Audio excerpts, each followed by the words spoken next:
ുകൊണ്ട് ഈശാവാസ്യോപനിഷത്ത് ഭാഷ്യം 17ാമത്തെ മന്ത്രമാണ്, അവസാനത്തെ മന്ത്രം.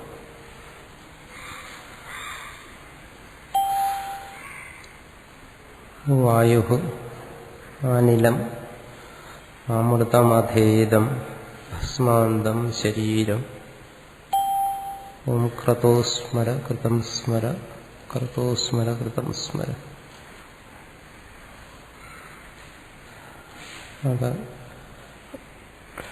അതാണ് നമ്മൾ ചർച്ച ചെയ്തുകൊണ്ടിരുന്നത്.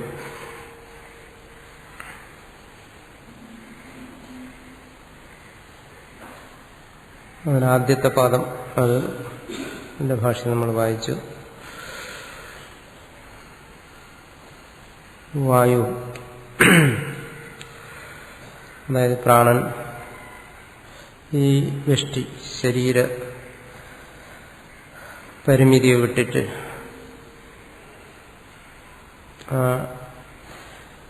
ഹിരണ്യഗർഭന്റെ ഉപാധിയായിരിക്കുന്ന സമഷ്ടി പ്രാണനിലേക്ക് ഇത് ചേരട്ടെ. വായു അനിലം പ്രതിപദ്യതാം, എന്റെ പ്രാണൻ ആ സമഷ്ടി പ്രാണനോട് ചേരട്ടെ എന്നാണ്.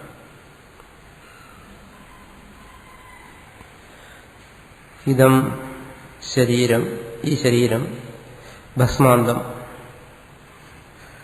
ഇത് അഗ്നിയിൽ ദഹിച്ചു പോകട്ടെ. ഓം ക്രതോസ്മര, അതാണ് അടുത്ത് വ്യാഖ്യാനിക്കുന്നത്. ഓം ഇതി യഥോപാസനം ഓം പ്രതീകാത്മകത്വാ സത്യാത്മകം അഗ്നിയാഖ്യം ബ്രഹ്മ അഭേദേന ഉച്യതേ. ഇവിടെ താൻ ഉപാസിക്കുന്ന ആ ബ്രഹ്മത്തെയാണ് ഓം എന്നുള്ള ശബ്ദം കൊണ്ട് പറഞ്ഞിരിക്കുന്നത്.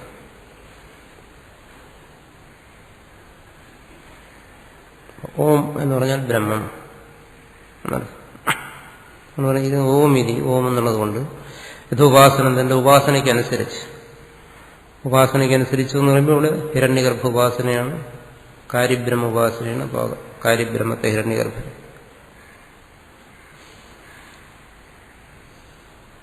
ഓം എന്നുള്ളതുകൊണ്ട് അതിനെ എന്തുകൊണ്ട് പറയുന്നു? ഓം പ്രതീകാത്മകത്വ.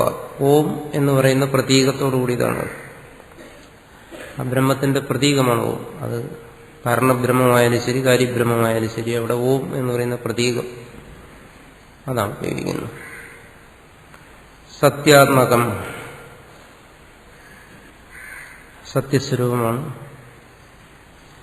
അഗ്നിയാഖ്യം, അതിനാണ് അഗ്നി എന്ന് സംബോധന ചെയ്യുന്നു. അതിനെ തന്നെ ബ്രഹ്മ, ആ ബ്രഹ്മത്തെയാണ് ഇവിടെ ഓം ഇതി അഭേദേന വെച്ചത്. ഓം എന്നുള്ളതുകൊണ്ട് അഭേദമായി പറഞ്ഞിരിക്കുന്നു. അപ്പൊ ഓം എന്ന് പറഞ്ഞാൽ ഓം എന്ന് പറയുന്ന ശബ്ദമല്ല, ഓം എന്ന് പറയുന്ന ആ അർത്ഥത്തെയാണ്, ആ ബ്രഹ്മത്തെയാണ്. അതിനെ സ്മരിക്കുകയാണ്. ഓം എന്ന് പറയുമ്പോൾ ആ ബ്രഹ്മത്തെ സ്മരിച്ചു, കാര്യബ്രഹ്മത്തെ സ്മരിച്ചു, തന്റെ ഉപാസ്യമായ ആ ബ്രഹ്മത്തെ സ്മരിച്ചു എന്നാണ്. അടുത്ത് ക്രതോ, ഹേ ക്രതോ സങ്കല്പാത്മക, സങ്കല്പസ്വരൂപനെ എന്ന് വെച്ചാൽ തന്റെ സങ്കല്പത്തിലാണ് നിരന്തരം ആ കാര്യബ്രഹ്മത്തെ ധ്യാനിച്ച്. ഇവിടെ ഉപാസകനെ സംബന്ധിച്ചിടത്തോളം അത് സങ്കല്പസ്വരൂപത്തിലാണ്, ഇപ്പൊ പ്രത്യക്ഷമായി കാണുന്നില്ലല്ലോ. ജീവിച്ചിരിക്കുന്ന കാലം മുഴുവൻ ഈ ബ്രഹ്മത്തെ തന്നെ സ്മരിച്ചിട്ട് ആ ബ്രഹ്മം ഹിരണ്യഗർഭൻ എന്ന് പറയുന്നത് തന്റെ സങ്കല്പസ്വരൂപത്തിൽ നിൽക്കുകയാണ്. ക്രതു എന്ന് പറയുന്ന ശബ്ദത്തിന് നിരുക്തത്തിൽ സങ്കല്പം എന്നർത്ഥമുണ്ട്. അതാണത് സങ്കല്പാത്മക എന്ന് വ്യാഖ്യാനിച്ചത്. സ്മര, സ്മരിക്കൂ. യന്മമ സ്മർത്തവ്യം തസ്യ കാലോ അയം പ്രത്യുപസ്ഥാപിതോ അധഃ സ്മര.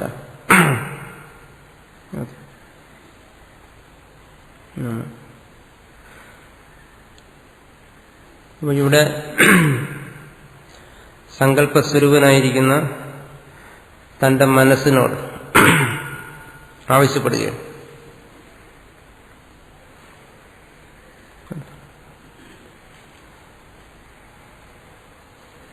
മനസ്സിന്റെ പര്യായമായിട്ട് കൃത് ശബ്ദം ഉപയോഗിച്ചിരിക്കും. അത് ബ്രഹ്മത്തെ അഭിസംബോധന ചെയ്യുന്നതായിട്ട് എടുക്കാം. സ്മര യന്മമ സ്മർത്തവ്യം, ഞാൻ സ്മരിക്കേണ്ട കാര്യങ്ങൾ അത് സ്മരിക്കും. തസ്യ കാലോ അയം പ്രത്യുപസ്ഥാപിത, അതിന്റെ കാലം ഇതാ പ്രത്യുപസ്ഥാപിത വന്നു ചേർന്നിരിക്കുന്നു. അതഹ സ്മര, അതുകൊണ്ട് സ്മരിക്കൂ എന്നാണ്. താൻ സങ്കല്പിച്ച് തന്റെ സങ്കല്പസ്വരൂപനാക്കിയിരിക്കുന്ന ആ ബ്രഹ്മത്തെ, കാര്യബ്രഹ്മത്തെ സ്മരിക്കാൻ സങ്കല്പസ്വരൂപനായിരിക്കുന്ന ആ മനസ്സിനോട് ആവശ്യപ്പെടുകയാണ്. ബ്രഹ്മത്തെ സ്മരിക്കുക എന്ന് പറഞ്ഞാൽ ഇപ്പൊ സങ്കല്പരൂപത്തിലേ സ്മരിക്കാൻ പറ്റും. തനിക്കതിന്റെ പ്രത്യക്ഷ അനുഭവമില്ല, മറിച്ച് അതിനെ നിരന്തരം ഉപാസിച്ച് തന്റെ മനസ്സ് തദാകാരത്തെ പ്രാപിച്ചിട്ടുണ്ട്. അപ്പോൾ ആ മനസ്സിനോട് ആവശ്യപ്പെടുകയാണ്, നീ അതിനെ സ്മരിക്കൂ. ഇതിപ്പോ സ്മരിക്കേണ്ട സമയമായി. ഏതാവന്തം കാലം ഭാവിതം കൃതം കൃതോ സ്മര കൃതം സ്മര, അല്ലയോ മനസ്സെ നീ സ്മരിക്കൂ, കൃതം സ്മര എന്നാണ്.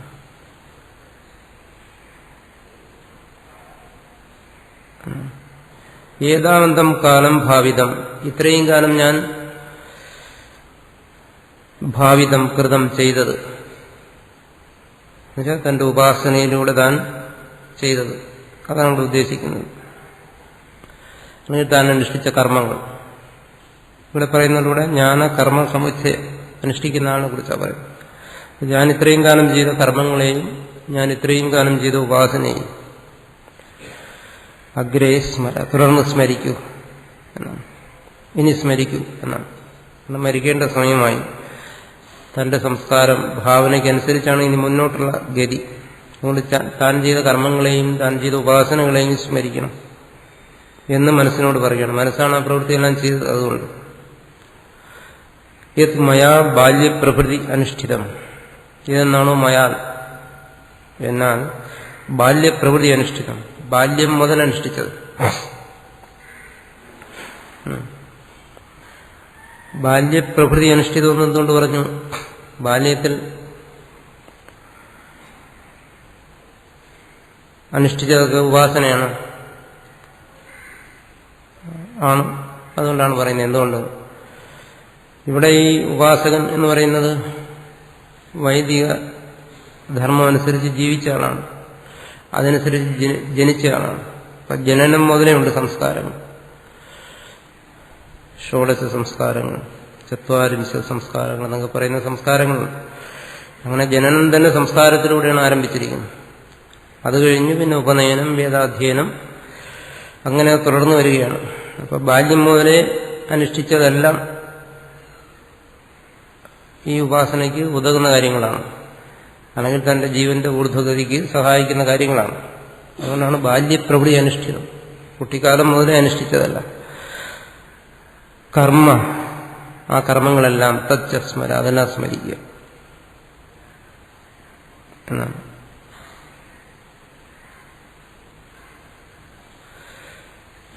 ഇവിടെ അഗ്രേ എന്ന് നേരത്തെ പറഞ്ഞു. അഗ്രേ എന്ന് വെച്ചാൽ മുമ്പേ എന്ന് പറയുമ്പം ഈ തൊട്ടു മുമ്പ് അനുഷ്ഠിച്ചത്. പിന്നെ ബാല്യപ്രവൃത്തി എന്ന് പറഞ്ഞാൽ കുട്ടിക്കാലം പോലെ അനുഷ്ഠിച്ചത്. രണ്ടിനെ എടുക്കാം. അങ്ങനെയാണ് ഭാഷ്യകാരൻ വ്യാഖ്യാനിച്ചിരിക്കുന്നത്. അതാണ് ഇവിടെ തച്ച എന്ന് പറഞ്ഞത്. അതും സ്മരിക്കൂ എന്നാണ്. അപ്പൊ ഇപ്പോ ഇയാള് ഹിരണ്യഗർഭ ഉപാസന കർമ്മം അത് ഈ മരണസമയത്തിന് മുമ്പ് ഒരു അനുഷ്ഠിച്ചുകൊണ്ടിരുന്നു. അപ്പൊ അതിനെ സ്മരിക്കുക. മാത്രമല്ല കുട്ടിക്കാലം മുതലേ അനുഷ്ഠിച്ച എല്ലാം സ്മരിക്കുക എന്നാണ്. അതാണ് കർദവ സ്മര, കൃതം സ്മര. രണ്ടു തവണ പറഞ്ഞിരിക്കുന്നതാണ്. ചെയ്ത സമസ്തവും സ്മരിക്കുന്നതിന് വേണ്ടിയിട്ടാണ്. അതാണ് കൃതവ സ്മര, കൃതം സ്മര എന്ന് പറയുന്നത്. കൃതവ് മനസ്സേ നീ സ്മരിക്കൂ, കൃതം സ്മര ചെയ്തത് സർവവും സ്മരിക്കും. അപ്പൊ ഇപ്പൊ ചെയ്തു കഴിഞ്ഞതും ബാല്യം മുതൽ ചെയ്തതും സർവപ്രവൃത്തികളെയും ഉപാസനകളെയും സ്മരിക്കൂ എന്നാണ്. കൃതോ സ്മര കൃതം സ്മര ഇത് പുനർവചനം ആദരാർത്ഥം. ആദരപൂർവകം, ശ്രദ്ധാപൂർവകം, അതിനോടുള്ള ശ്രദ്ധ സൂചിപ്പിക്കാൻ വേണ്ടിയിട്ടാണ് വീണ്ടും പറയുന്നത് കൃതോ സ്മര കൃതം സ്മര. അപ്പോൾ താൻ ഈ കർമ്മങ്ങൾ ഉപാസനകൾ എല്ലാം അനുഷ്ഠിച്ചത് അത്യന്തം ശ്രദ്ധയോടുകൂടിയാണ്. ശ്രദ്ധ എന്ന് പറയുമ്പോൾ വിശ്വാസം, സാമാന്യമായി പറഞ്ഞാൽ ഈ കർമ്മത്തിലും ഫലത്തിലുമുള്ള വിശ്വാസം, ശാസ്ത്രത്തിലുള്ള വിശ്വാസം, ഗുരുവിലുള്ള വിശ്വാസം, അങ്ങനെയുള്ള വിശ്വാസത്തോടു കൂടിയാണ് ഇതെല്ലാം അനുഷ്ഠിച്ചത്. അതിനെ ദൃഢപ്പെടുത്തുന്നതിന് വേണ്ടി വീണ്ടും പറയുകയാണ്. അതുകൊണ്ട് ഈ കർമ്മങ്ങൾക്ക്, താൻ ചെയ്ത ഉപാസനകൾക്കെല്ലാം ഫലം ഉണ്ടാകും എന്നുള്ള വിശ്വാസത്തോടുകൂടി സ്മരിക്കുകയാണ്. അപ്പോൾ ശാസ്ത്രമാണ് നിർദ്ദേശിച്ചിരിക്കുന്നത്. അവസാനം സ്മരിക്കുന്നതിനനുസരിച്ചായിരിക്കും ഫലം. അതുകൊണ്ടുള്ള ഉപാസകനും ആ ശ്രദ്ധ പൂർണ്ണമായും നിലനിർത്തിക്കൊണ്ട്. അതെന്തുകൊണ്ടാണ് അങ്ങനെ പ്രത്യേകം പറഞ്ഞത്? കാരണം മരണസമയത്ത് സാധാരണഗതിയിൽ മനസ്സെല്ലാം ദുർബലമാകും, പ്രാണശക്തി ക്ഷയിക്കുന്നു, അപ്പോൾ മനസ്സും ക്ഷയിക്കുന്നു. അപ്പോൾ പലർക്കും മുമ്പ് അനുഷ്ഠാനങ്ങളും ഉപാസനകളും ഒക്കെ ഉണ്ടെങ്കിലും ആ സമയത്ത് ചിലപ്പോൾ അവരുടെ ശ്രദ്ധ കുറയാം, നഷ്ടപ്പെട്ടു പോകാം, മനസ്സിന് ബലമില്ലാത്തത്. മുമ്പ് നിലനിർത്തി വന്നിരുന്ന ശ്രദ്ധ അങ്ങനെ നിലനിൽക്കണമെന്നില്ല. പക്ഷെ ഇവിടെ ഉപാസകനെ സംബന്ധിച്ചിടത്തോളം അങ്ങനെയല്ല. അതുകൊണ്ട് അയാൾ ശ്രദ്ധയോടുകൂടി തന്നെ വീണ്ടും പറയുകയാണ്, ആ വിശ്വാസത്തോടുകൂടി തന്നെ പറയുകയാണ്. ഇതിന് ശാസ്ത്രമല്ലാതെ വേറെ പ്രമാണമില്ല. ഈ താൻ ചെയ്ത കർമ്മത്തിനും ഉപാസനയ്ക്കും എല്ലാം മരണശേഷം ഫലമുണ്ടാകുന്നു, താൻ ബ്രഹ്മലോകത്ത് പോകുന്നു, ഇങ്ങനെയൊക്കെയുള്ള കാര്യങ്ങൾക്ക് പ്രത്യക്ഷമായി അറിഞ്ഞിട്ട് ആർക്കും അനുഷ്ഠിക്കാൻ വയ്യ. കേവലം ശാസ്ത്രത്തിലുള്ള വിശ്വാസം കൊണ്ടാണ്, ശ്രുതിയിലുള്ള വിശ്വാസം കൊണ്ടാണ് ഇതെല്ലാം ചെയ്തത് ജീവിതകാലം മുഴുവൻ. അപ്പോൾ ആ വിശ്വാസം അവസാനം നഷ്ടപ്പെടുന്നില്ല. ഇവിടെ പറയുന്ന ശരിയായിട്ടുള്ള ഒരു സാധകന് ഉപാസന മനസ്സ് കൂടുതൽ ദൃഢമായി വരികയാണ്. അതിനെ സൂചിപ്പിക്കാൻ വേണ്ടിയിട്ടാണ് പറഞ്ഞിരിക്കുന്നത്. നമുക്കറിയാം, പ്രാർത്ഥനയും ഭജനയും പൂജയായിട്ടൊക്കെ നടക്കുന്നവർ പലരും അവസാന സമയം വരുമ്പോൾ, ശരീരം വീഴാറായി വരുന്ന സമയം വരുമ്പം ഇതെല്ലാം വിട്ടുപോകുന്നതായിട്ട് അങ്ങനെയും പലരെയും കാണാറുണ്ട്. അവരുടെ മനസ്സ് അസ്വസ്ഥമാവുകയും മനസ്സിന് ബലമില്ലാതെ വരികയും ഇതിനൊന്നും മനസ്സ് ഉറപ്പിക്കാൻ കഴിയാതെ വരികയും ചെയ്യും. പക്ഷെ ഇവിടെ ഉപാസനയെ സംബന്ധിച്ചിടത്തോളം അങ്ങനെയല്ല. അയാൾ അത്യന്തം ശ്രദ്ധയോടുകൂടിയാണ്. അതിൻ്റെ ഒരു പ്രധാനമായ കാര്യമെന്ന് വെച്ച് കഴിഞ്ഞാൽ, ഇതൊക്കെ അനുഷ്ഠിക്കുന്നുണ്ടെങ്കിലും അനുഷ്ഠിക്കുന്ന സമയത്തും ആ വ്യക്തിയിൽ പൂർണ്ണമായ ശ്രദ്ധ, വിശ്വാസം കാണത്തില്ല. സംശയദൃഷ്ടിയോടുകൂടിയായിരിക്കും അനുഷ്ഠിക്കുന്ന. എന്തെങ്കിലും പ്രാരബ്ധവശാൽ പൂർവ്വ സംസ്കാരം കൊണ്ട് അയാൾക്കിതിൽ ശ്രദ്ധ വരത്തില്ല. അനുഷ്ഠിക്കും, അത് ഭാഗികമായ വിശ്വാസവും സംശയവും, ഇതിനൊക്കെ ഫലം ഉണ്ടാകുമോ ഇല്ല എന്നുള്ള. അങ്ങനെ വരുന്നവർക്ക് അവസാന സമയത്ത് മനസ്സുറക്കത്തില്ല. ഇവിടെ അങ്ങനെയല്ല, ശ്രദ്ധയോടുകൂടിയാണ് ഇത് തുടങ്ങിയത്.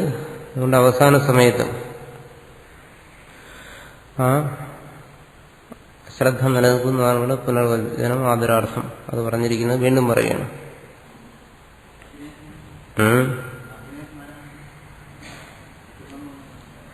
കൃതം അഗ്രേ, മുമ്പ് ചെയ്തത് എന്നുള്ളത്.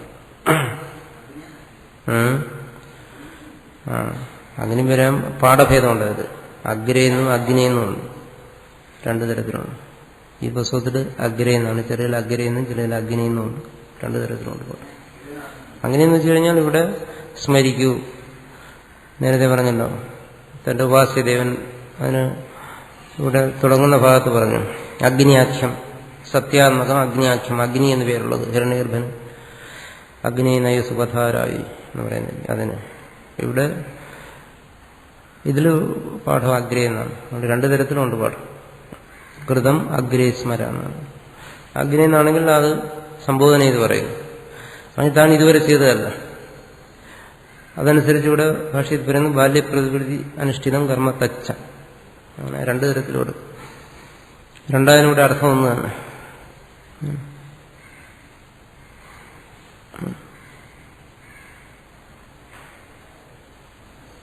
ഇവിടെ വ്യാഖ്യാനത്തിലും അഗ്രേ എന്നുള്ള അനുസരിച്ചാണ് വ്യാഖ്യാനിച്ചിരിക്കുന്നത്. പുനരന്യേന മന്ത്രേണ മാർഗം യാചത്തെ.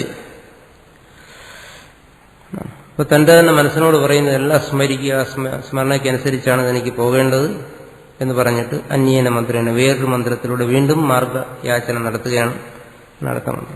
അതിന്റെ അർത്ഥം പറയാം. വായുഹു,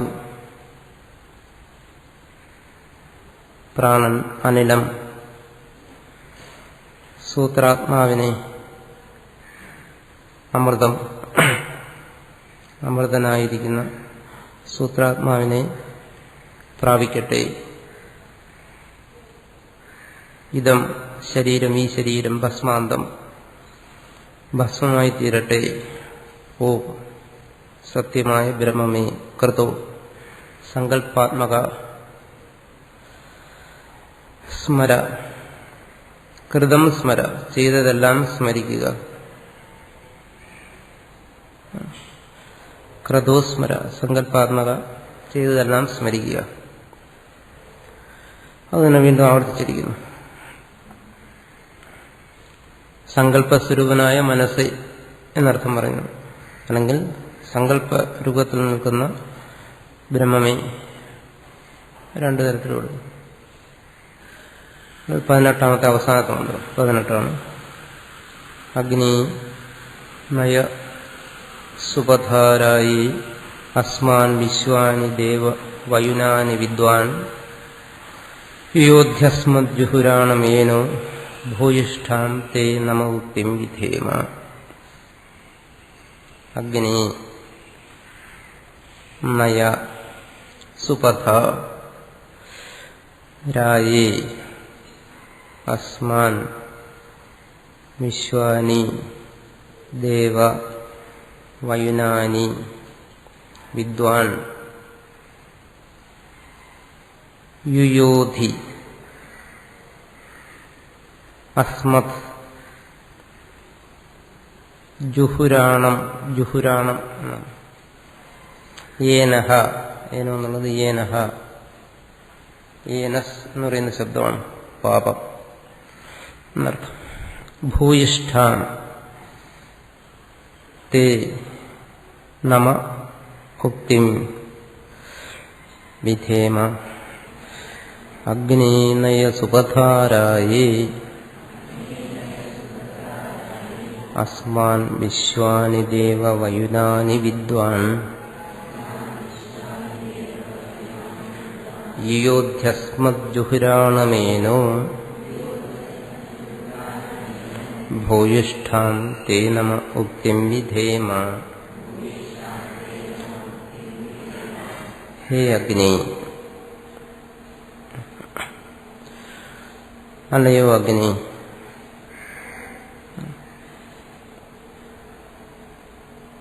ഇവിടെ പ്രാർത്ഥിക്കുകയാണ്. നേരത്തെ പറഞ്ഞു അഗ്നി എന്ന് പറയുന്നത് ആ തന്റെ ഉപാസ്യദേവന്റെ പര്യായ പദമാണ്. താൻ ഇതുവരെ കർമ്മങ്ങൾ ചെയ്യാൻ ഉപയോഗിച്ചിരുന്ന അഗ്നി അതാണ്. അഗ്നിഹോത്രം പോലെയുള്ള കർമ്മങ്ങൾ ചെയ്യാൻ ഉപയോഗിച്ചിരുന്ന അഗ്നി. ആ അഗ്നിയിൽ നിന്ന് തീ കൊളുത്തിയാണ് അന്ത്യേഷ്ടി കർമ്മത്തിൽ ചിതയ്ക്ക് തീ കൊളുത്തുന്നു. അതാണ്. അതുകൊണ്ട് ആ അഗ്നിയാണ് ഈ ശരീരത്തെ ഭസ്മമാക്കുന്നത്. അതുകൊണ്ട് ഈ ജീവനെ ഇവിടെ നിന്ന് വേർപെടുത്തുന്നതിൽ അഗ്നിക്കൊരു പങ്കുണ്ട്. അതുകൊണ്ട് ആ അഗ്നി എടുക്കാം. അഗ്നിയെ സംബോധനയാണ്, അല്ലയോ അഗ്നി. അങ്ങനെയും പറയുന്നുണ്ട് വേദത്തിൽ. താൻ അതുവരെ ഉപാസിച്ച അഗ്നി, ആ അഗ്നി കൊണ്ടാണ് തന്റെ ശരീരത്തെ ദഹിപ്പിക്കുന്നത്. അന്ത്യേഷ്ടി കർമ്മത്തിൽ അതിനെക്കുറിച്ച് വിശദീകരിക്കുന്നു. അപ്പോൾ ആ അഗ്നിയിൽ ദഹിക്കുമ്പോൾ ആ അഗ്നിയുടെ ജ്വാല അത് ഈ ജീവനെ മുകളിലേക്ക് പോകാൻ സഹായിക്കുന്നു എന്നും മറ്റും വേദത്തിൽ വർണ്ണിക്കുന്നുണ്ട്.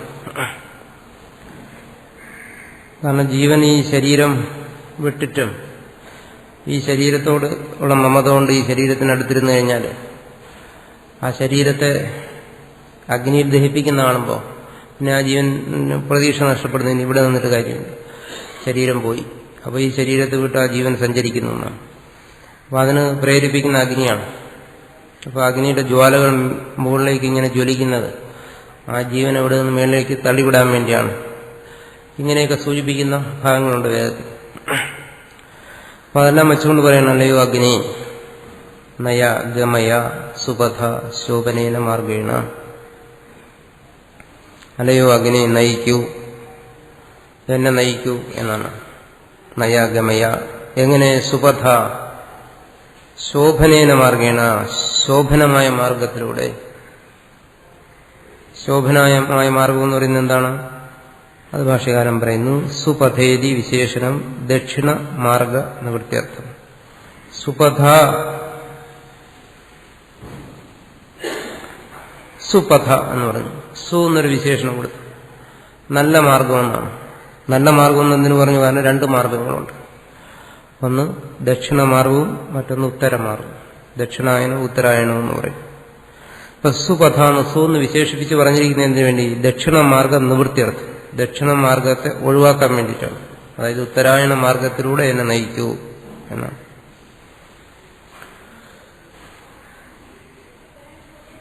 അതാണ് സുപഥ നയ, ഉത്തരായണ മാർഗത്തിലൂടെ നയിക്കൂ എന്നാണ്. ഉപാസകൻ പോകേണ്ട വഴിക്കാണ്.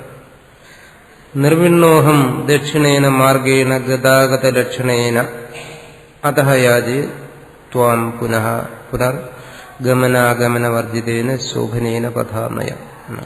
നിർവിണ്ണോഹം, ഞാൻ നിർവിണ്ണനായിരിക്കുന്നു, വിരക്തനായിരിക്കുന്നു. നിർവേദം എന്ന് പറഞ്ഞാൽ വിരക്തി. അതിന്റെ തന്നെ മറ്റൊരു രൂപമാണ് നിർവിണ്ണ എന്ന് വെച്ചാൽ വിരക്തനായവൻ. അഹം നിർവിണ്ണ, ഞാൻ വിരക്തനായിരിക്കുന്നു. എന്തിൽ വിരക്തനായിരിക്കുന്നു? ദക്ഷിണേന മാർഗേണ ഗതാഗത ലക്ഷണേന, ഗതാഗതം പോക്കുവരവ് ആയിരിക്കുന്ന ദക്ഷിണമാർഗം. ഗതാഗതം കാമകാമാലഭന്തേ എന്നും മറ്റും പറയുന്നതാണ് ആ ദക്ഷിണമാർഗം. അതിലൂടെ പോയും വന്നും ഞാൻ അതിൽ വിരക്തനായിരിക്കുന്നു. അങ്ങനെ പോയി വരുന്നതിന് ആഗ്രഹമില്ല എന്ന് പറഞ്ഞാൽ ഇവിടെ കാമ്യകർമ്മങ്ങളെല്ലാം ചെയ്ത് അതിന്റെ ഫലം അനുഭവിക്കാൻ സ്വർഗത്ത് പോയി ആ സ്വർഗഫലങ്ങൾ അനുഭവിച്ച് തിരിച്ചു വന്നു. അങ്ങനെ പലതവണ ഈ യാത്ര നടത്തിയിട്ടുണ്ട് എന്നാണ്. കാരണം ഒരു ജീവനെ സംബന്ധിച്ചിടത്തോളം അനേക കോടി ജന്മങ്ങൾ അല്ലെങ്കിൽ അനന്തമായ ജന്മങ്ങൾ കഴിഞ്ഞിരിക്കുന്നു. ഈ ജന്മങ്ങളിൽ എത്രയോ ജന്മങ്ങളിൽ, എത്രയോ യുഗങ്ങളിൽ, എത്രയോ കൽപ്പങ്ങളിൽ, അനേക കൽപ്പങ്ങളിൽ, കൽപ്പങ്ങൾ തന്നെ അനന്തം കഴിഞ്ഞിരിക്കുന്നു. അപ്പോൾ അനന്ത കൽപ്പങ്ങളിൽ ഈ ജീവൻ ജനിച്ചിട്ടുണ്ട്, ജീവിച്ചിട്ടുണ്ട്, മരിച്ചിട്ടുണ്ട്. അതിനിടയ്ക്ക് എത്രയോ തവണ വൈദിക ധർമ്മം അനുസരിച്ച് ജീവിച്ചിട്ടുണ്ട്. എത്രയോ തവണ കാമ്യകർമ്മങ്ങൾ, അഗ്നിഹോത്രം, ജ്യോതിഷ്ഠോമം പോലെയുള്ള കർമ്മങ്ങൾ അനുഷ്ഠിച്ചിരിക്കുന്നു. അതിന്റെ ഫലമായി പലതവണ സ്വർഗത്തിൽ പോയിട്ടുണ്ട്, തിരിച്ചു വന്നിട്ടുണ്ട്. അപ്പോൾ അതൊന്നും സാധാരണ ഒരാൾക്ക് പൂർവ്വ ജന്മത്തെക്കുറിച്ച് പോലും ചിന്തിക്കാൻ കഴിയുന്നില്ല. പക്ഷെ ഇവിടെ ഈ ഉപാസകൻ അനേക ജന്മങ്ങളുടെ ഉപാസന കർമ്മ അനുഷ്ഠാനങ്ങൾ കൊണ്ട് പരിപക്വമായ അന്ധകരണത്തോടു കൂടിയവനായതുകൊണ്ടും ഈ ജന്മത്തിലെ കർമ്മ ഉപാസന അനുഷ്ഠാനങ്ങൾ കൊണ്ടും അയാൾ ഈ അന്തിമ സമയത്ത് അത് സ്മരിക്കുകയാണ്. താൻ അനേക തവണ ഈ ദക്ഷിണായന മാർഗത്തിലൂടെ പോയി തിരിച്ചും മടങ്ങി വന്നിട്ടുണ്ട്. അതുകൊണ്ട് ഇനി എനിക്കതിൽ താല്പര്യമില്ല, ഞാൻ അതിൽ വിരക്തനായിരിക്കുന്നു. അതഃ യാചയിത്വാൻ പുനഃ, അതുകൊണ്ട് ഞാൻ നിന്നോട് വീണ്ടും യാചിക്കുകയാണ്. അതഃ, അതുകൊണ്ട് ത്വാൻ നിന്നോട് ഞാൻ വീണ്ടും യാചിക്കുന്നു. പുനഃ പുനർഗമനാഗമന വർജിതേന, വീണ്ടും വീണ്ടും പോയും വന്നുകൊണ്ടിരിക്കുന്ന അതല്ലാത്ത ആ ഗമനാഗമന വർജിതമായിരിക്കുന്നു. എന്നും പോയും വരികയും ചെയ്യുന്ന ആ മാർഗം വിട്ടിട്ട് ശോഭനേന പഥ, ഉത്തരായണ മാർഗത്തിലൂടെ എന്നെ നയിക്കൂ എന്നാണ്. അഗ്നി നയ സുപഥ എന്ന് പറഞ്ഞിരിക്കുന്നതാണ്. ഇവിടെ പ്രാർത്ഥിക്കുകയാണ്. രായേ അടുത്ത് പറയുന്നു. ധനായ എന്റെ അർത്ഥമാണ് ധനത്തിന് വേണ്ടി. പ്രയത്നത്തിന്റെ ഫലം എന്ന് പറയുന്ന സമ്പത്ത് ധനമാണ്. അപ്പൊ തന്റെ ഈ ജന്മത്തിലെ പ്രയത്നത്തിന്റെ ഫലം അല്ലെങ്കിൽ ഇതുവരെയുള്ള ജന്മങ്ങളിൽ താൻ അനുഷ്ഠിച്ച എല്ലാ പ്രവൃത്തിയുടെയും ഫലമാണത് കിട്ടാൻ പോകുന്നത്. ആ സമ്പത്ത് ഫലം, അതിനാണ് ഇവിടെ രായേ എന്ന് പറഞ്ഞു. രയ് എന്ന് പറയുന്ന ശബ്ദത്തിന്റെ അർത്ഥം ധനം എന്നാണ്. അതിന്റെ ചതുർത്ഥിയാണ് രായേ. രയ്, രായു, രായഹ. ധനായ, ആ സമ്പത്തിന് വേണ്ടി. എന്താണ് ഇവിടുത്തെ സമ്പത്ത്? കർമ്മഫലഭോഗായ, എന്റെ കർമ്മഫലഭോഗത്തിന് വേണ്ടിയിട്ടെന്നാണ്.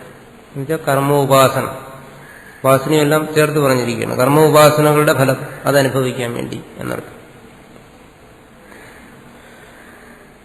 അതിനുവേണ്ടി എന്നർത്ഥം. അതിനുവേണ്ടി എന്നെ ഉത്തരായണ മാർഗത്തിലൂടെ നയിക്കും. അപ്പോൾ താൻ ചെയ്ത കർമ്മ ഉപാസനകളുടെ അനുഷ്ഠാനമായി ഇവിടെ ഹിരണ്യഗർഭലോകപ്രാപ്തിയാണ്. അപ്പോൾ അത് സകാമമായി അനുഷ്ഠിച്ചാലും നിഷ്കാമമായി അനുഷ്ഠിച്ചാലും, നിഷ്കാമമായി അനുഷ്ഠിച്ചാലും അവിടെ പോയി കർമ്മഫലം അനുഭവിക്കേണ്ടി വരും ഹിരണ്യഗർഭലോകത്തിൽ എന്ന് പറയുന്നുണ്ട്. കാരണം നിഷ്കാമമായി അനുഷ്ഠിച്ചാലും ബ്രഹ്മലോക പ്രാപ്തിക്കുള്ള കാമന ഉണ്ടായിരുന്നു. അല്ലെങ്കിൽ പിന്നെ അത്ര ഒരു ഉപാസന അനുഷ്ഠിക്കേണ്ട ആവശ്യമില്ല. അപ്പൊ അങ്ങനെ ഒരു കാമനയുണ്ടെങ്കിൽ ആ ലോകത്തിൽ പോയിട്ട് അവശ്യഭോക്തവ്യമായിട്ടുള്ള ഫലങ്ങളെ അവിടെ അനുഭവിക്കേണ്ടി വരും. പക്ഷെ അതൊന്നും ബന്ധനത്തിന് കാരണമായി തീരത്തില്ല എന്നാണ്. അതിന്റെ ഫലമായി അവിടെ പോയി അനുഭവിക്കുന്നതാണ് അണിമാതി ഐശ്വര്യങ്ങൾ. ഇവിടെ വേദത്തിൽ പറയുന്നതാണ് ഈ ഫലങ്ങളെക്കുറിച്ചും കർമ്മത്തെക്കുറിച്ചും. ഹിരണ്യഗർഭ ഉപാസനയുടെ ഫലമായി ആ ഉപാസകന് അണിമാതി ഐശ്വര്യപ്രാപ്തി ഉണ്ടാകണം. അത് ഹിരണ്യഗർഭ ലോകത്തിൽ പോയാലും അവിടെ അനുഭവിക്കേണ്ടി വരും. അതാണ് കർമ്മഫല ഭോഗം എന്ന് പറയുന്നത്. പക്ഷെ അത് അയാളെ ബന്ധിക്കുന്നില്ല. അതുകൊണ്ട് കൽപ്പാന്തത്തിൽ അയാൾ മുക്തനായിത്തീരുന്നു, ക്രമമുക്തി സംഭവിക്കുന്നു. അപ്പോൾ പിന്നെ നിഷ്കാമ അനുഷ്ഠാന ഉപാസന എങ്ങനെ വരുന്നു? നിഷ്കാമ ഉപാസന എന്ന് പറയുമ്പോൾ ഇവിടെ വേദത്തിൽ അതിന് നിർദ്ദേശിച്ചിരിക്കുന്ന ഫലം, ആ ഫലം അതവശ്യം അനുഭവിച്ചേ തീരൂ. അതേസമയം ആ ഉപാസന കൊണ്ട് ആൾ ഇഹലോകത്തിൽ അല്ലെങ്കിൽ ആ ഫല അതിരിക്തമായിട്ട് മറ്റൊന്നും ആഗ്രഹിക്കുന്നില്ല. അത് അത്രയേ ഉള്ളൂ നിഷ്കാമം എന്ന് പറയുന്നത്. ഇത്തരം ഉപാസനകൾ അനുഷ്ഠിക്കുന്നതിന് ഇഹലോകത്തിലും ഫലങ്ങളെ ആഗ്രഹിക്കാം. ഏത് പ്രവൃത്തി ചെയ്യുന്നതിനും നമ്മൾ ഇഹലോകത്ത് ഫലത്തെ ആഗ്രഹിക്കുന്നു. സത്കീർത്തി, അങ്ങനെയൊക്കെയുള്ള ഫലങ്ങൾ, കീർത്തി പോലെയുള്ള ഫലങ്ങൾ ആഗ്രഹിക്കുന്നുണ്ട്. താൻ അങ്ങനെ ചെയ്യുമ്പോൾ താൻ ആ രീതിയിൽ അറിയപ്പെടണം, അങ്ങനെയൊക്കെയുള്ള ഫലങ്ങൾ ഉള്ള ആഗ്രഹങ്ങൾ വരാം. ഉപാസകനായും ആ ഉപാസനയുടെ ഫലമായിട്ട് ഇവിടെ തന്നെ അണിമാതി ഐശ്വര്യങ്ങൾ ഉണ്ടാകണം, ഇങ്ങനെയൊക്കെ ആഗ്രഹിക്കും.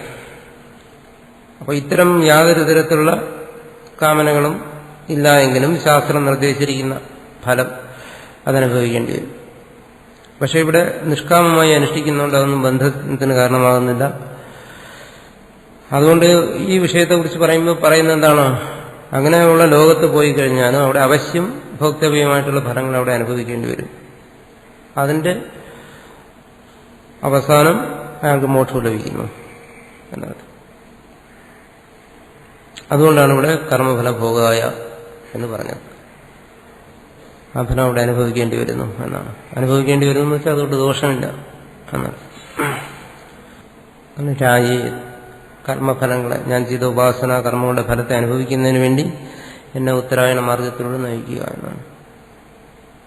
അതും പറയുന്നുണ്ട്. ഇത്തരം ഉപാസനകൾക്കെല്ലാം ഫലം എന്ന് പറയുന്ന അണിമാതി ഐശ്വര്യങ്ങളാണ്. ആ ഐശ്വര്യങ്ങൾ ഈ ലോകത്ത് വച്ച് ലഭിച്ചു കഴിഞ്ഞാലാണത് ദോഷകരമായി തീരുന്നത്. പക്ഷേ ബ്രഹ്മലോകം പോലെയുള്ള സ്ഥലത്ത് അത്തരം ഫലങ്ങൾ ഉണ്ടായിക്കഴിഞ്ഞാൽ അത് ദോഷം ചെയ്യുന്നില്ല എന്നും പറയുന്നുണ്ട്. അസ്മാൻ യഥോക്ത ധർമ്മ ഫല വിശിഷ്ടാൻ, ഈ പറഞ്ഞ ധർമ്മഫലങ്ങൾ ജ്ഞാനകർമ്മ സമുച്ചയ ഫലത്തോടുകൂടിയത്, ആ ഫലത്തോടുകൂടിയവനാണ് ഞാൻ. ശാസ്ത്രത്തിന് നിർദ്ദേശിച്ചിരിക്കുന്നു ഇന്ന കർമ്മത്തിന് ഇന്ന ഉപാസനയ്ക്ക് ഇങ്ങനെ ഫലമുണ്ട്. ആ ഫലങ്ങളെല്ലാം ഇപ്പോൾ എന്നിൽ വന്നു ചേർന്നിരിക്കുകയാണ്, ഇതുവരെയുള്ള എൻ്റെ കർമ്മ ഉപാസനകളുടെ ഫലമായിട്ട്. അങ്ങനെയുള്ള എന്നെ വിശ്വാനി സർവാണി, അസ്മാൻ വിശ്വാനി, വിശ്വം എന്ന് പറഞ്ഞാൽ സർവം എന്നുള്ള അർത്ഥമാണ്. വിശ്വാനി സർവാണി, സർവം. വിശ്വാനി എന്ന് പറയുന്നത് വയുനാനി എന്ന് പറയുന്നതിന്റെ വിശേഷമായി പറഞ്ഞിരിക്കണം. അപ്പൊ വിശ്വാനി വയുനാനി. അപ്പൊ വയുനാനി എന്ന് പറഞ്ഞാൽ കർമ്മങ്ങൾ. വയന ശബ്ദത്തിന് കർമ്മം എന്നാണ് അർത്ഥം. നിരുക്തത്തിൽ അങ്ങനെ അർത്ഥം പറഞ്ഞിരിക്കുന്നു. ആ അർത്ഥത്തെ ഇവിടെ ഭാഷ്യകാരനും പറഞ്ഞിരിക്കുകയാണ്. അപ്പം വയനാനി കർമാണി, പ്രജ്ഞാനാനി ഉപാസനകളെന്നും എടുക്കാം. വിദ്വാൻ ജ്ഞാനൻ, എന്റെ കർമ്മങ്ങളെയും ഉപാസനകളെയും അറിയുന്നവനാണ് അങ്ങ്. വിദ്വാൻ അറിയുന്നവൻ. അപ്പൊ എന്റെ കർമ്മങ്ങളെയും ഉപാസനകളെയും അറിയുന്നവനായ അങ്ങ് എന്നെ നയിക്കൂ എന്നാണ് ആ പ്രാർത്ഥനയുടെ താല്പര്യം. അപ്പോ യഥോക്ത ധർമ്മഫല വിശിഷ്ടാൻ, ഈ പറഞ്ഞ കർമ്മഫലത്തോടുകൂടിയിരിക്കുന്ന എന്നെ വിശ്വാനി വയുനാനി വിദ്വാൻ, എന്റെ കർമ്മങ്ങളെയും ഉപാസനകളെയും അറിയുന്നവനായ അങ്ങ്, ഹേ ദേവ അങ്ങ് നയ സുപഥ ശരിയായ മാർഗത്തിലൂടെ നയിക്കൂ രാജി, ആ കർമ്മ ഫലങ്ങളെ അനുഭവിക്കുന്നതിന് വേണ്ടി എന്നാണ് അതിന്റെ താല്പര്യം. കിഞ്ച മാത്രമല്ല, യുയോധി അടുത്ത് വരുന്നു. യുയോധി അസ്മത് ജുഹുരാണം, അതിനെ വ്യാഖ്യാനിക്കുകയാണ്. യുയോധി അതിന്റെ അർത്ഥം പറയുന്നത് വിയോജയ, അതിനെ ഒന്നുകൂടി വ്യാഖ്യാനിക്കുകയാണ് വിനാശയ, നശിപ്പിക്കൂ. എന്തിനാണ് നശിപ്പിക്കാൻ പറയുന്നത്? യുയോധി എന്ന് വെച്ചാൽ നശിപ്പിക്കൂ എന്നാണ്. അസ്മത് മത്തഃ, അസ്മദഃ മത്തഃ ജുഹുരാണം, എന്നിലുള്ള എന്റെ ജുഹുരാണം, അതിന്റെ അർത്ഥമാണ് പറയുന്നത് കുടിലം. അതിന്റെ അർത്ഥം പറഞ്ഞു വഞ്ചനാത്മകം, എന്നെ തന്നെ വഞ്ചിപ്പിക്കുന്നതായ ഏനഹ പാപം, എന്നെ തന്നെ വഞ്ചിപ്പിക്കുന്നതായ, എന്നെ തന്നെ വഞ്ചിക്കുന്ന എന്നിരിക്കുന്ന പാപത്തെ വിനാശയ നശിപ്പിക്കുന്നതാണ്. അസ്മത് ജുഹുരാണം യുയോധി, അസ്മത് എന്റെ ജുഹുരാണം വഞ്ചനാത്മകമായ ഏനഹ പാപം യുയോധി നശിപ്പിക്കൂ എന്നാണ് അതിന്റെ അർത്ഥം. അപ്പോൾ ആ ഉപാസകൻ അവസാന സമയം പ്രാർത്ഥിക്കുകയാണ്, എന്നിൽ തന്നെ ഇനിയും നശിക്കാത്ത പാപങ്ങൾ അവശേഷിക്കുന്നുണ്ട്. ഈ പാപങ്ങൾ ഇരുന്നു കഴിഞ്ഞാൽ ഈ പറയുന്ന സുപഥ മാർഗത്തിലൂടെ പോകാൻ കഴിയില്ല. അതുകൊണ്ട് ഈ അവസാന സമയം ഞാൻ ചെയ്ത കർമ്മങ്ങളുടെയും ഉപാസനകളുടെയും എല്ലാം ഫലമെന്നുള്ള നിലയ്ക്ക് എന്നിൽ അവശേഷിക്കുന്ന അയേനഹ പാപത്തെ, അതെങ്ങനെയുള്ള പാപം? ജുഹുരാണം, എന്നെ തന്നെ വഞ്ചിക്കുന്നതാണ്. കുടലം വഞ്ചനാത്മകം, അതിനെ മത്തഃ എന്റേതാണത്, അതിനെ യുയോധി നശിപ്പിക്കൂ എന്നാണ്. ഇത് വളരെ അർത്ഥവത്തായ ഒരു പ്രാർത്ഥനയാണ്. കാരണം എല്ലാ ഉപാസകന്മാരിലും സാധകന്മാരിലും സ്വയം നമ്മളത് അംഗീകരിച്ചില്ലെങ്കിലും ഈ പാപം ഇരിപ്പുണ്ട്. തന്നെ തന്നെ വഞ്ചിക്കുന്ന ഒരു പാപം അതെല്ലാവരിലും ഉണ്ട്. കാരണം അത് നിരന്തരം വഞ്ചിച്ചുകൊണ്ടിരിക്കുന്നു എന്നർത്ഥം. ആ പാപം എങ്ങനെയാണ് വഞ്ചിക്കുന്നത്? അപ്പോൾ ശരിയായ മാർഗത്തെക്കുറിച്ചും ശരിയായ ലക്ഷ്യത്തെക്കുറിച്ചും എല്ലാം ഒരുവന് ബോധമുണ്ടെങ്കിലും അവന്റെ ബോധത്തിന് വിപരീതമായി അവനെ കൊണ്ട് പ്രവർത്തിപ്പിക്കുകയും ചിന്തിക്കുകയും പറയിപ്പിക്കുകയും ചെയ്യുന്നതാണ് ഈ പാപം എന്ന് പറയുന്നത്. ശരി എന്താണെന്ന് അറിഞ്ഞാലും തെറ്റ് പ്രവർത്തിക്കും, അതിനെ പ്രേരിപ്പിക്കുന്നതാണ് പാപം.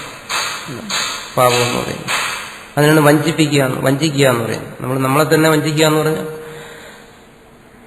അതാണ്.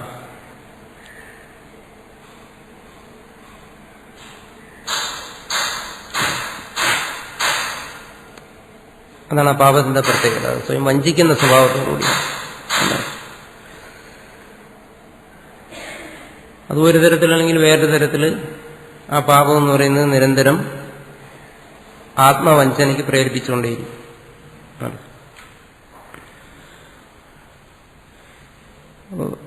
സാധാരണ രീതി പറഞ്ഞാൽ ഇല്ലാത്ത ഒന്ന് ഉണ്ടെന്ന് ഭാവിക്കുക, അതൊരു ആത്മവഞ്ചനയാണ്. അങ്ങനെ ഒരാൾക്ക് ഭാവിക്കണമെന്ന് തോന്നുന്നു. പൊതുവെ എല്ലാവർക്കും തോന്നുന്നതാണ്. ഇല്ലാത്ത എന്തെങ്കിലും ആത്മീയ മഹത്വങ്ങളുണ്ടെന്ന് ഭാവിക്കുക, അറിയാതെ എങ്ങനെ ഭാവിച്ചു പോകും.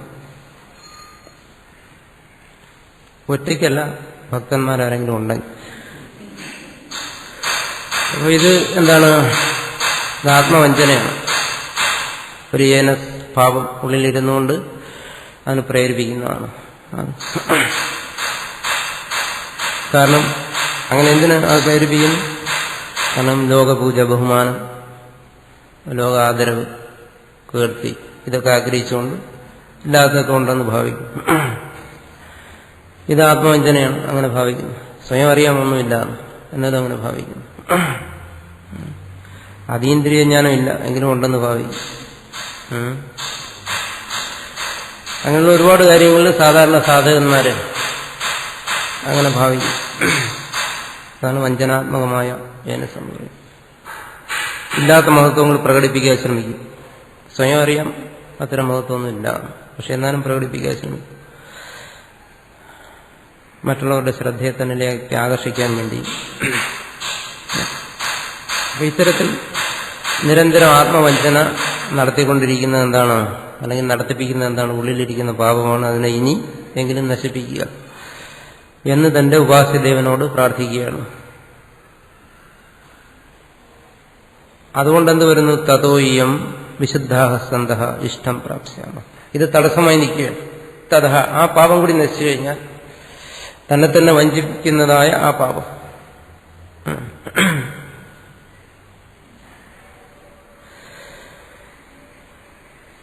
എന്നർത്ഥം. നമ്മുടെ വാക്കിലും പ്രവൃത്തിയിലും ചിന്തയിലും എല്ലാം എപ്പോഴും എല്ലാവർക്കും അവനവനെ തന്നെ മഹത്വപ്പെടുത്തുന്നതിനുള്ള ഒരു ശ്രമം അറിഞ്ഞോ അറിയാതെയോ സംഭവിച്ചുകൊണ്ടേയിരിക്കും. നമ്മുടെ വാക്കുകളെയും പ്രവൃത്തിയും ചിന്തയൊക്കെ ശ്രദ്ധിച്ചാൽ മനസ്സിലാവും.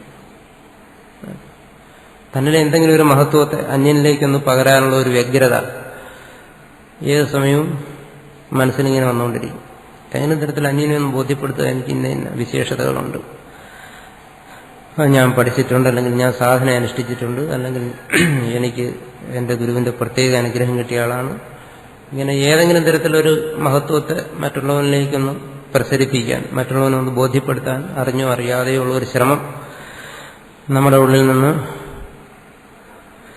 സദാസമയം ഉണ്ടായിക്കൊണ്ടേയിരിക്കും. അപ്പോൾ ഈ ആത്മമഹത്വത്തെ പ്രകടിപ്പിക്കുക, പ്രകാശിപ്പിക്കുക എന്ന് പറയുന്നത് അത് തന്നെ ഏറ്റവും വലിയൊരു ആത്മവഞ്ചനയാണ്.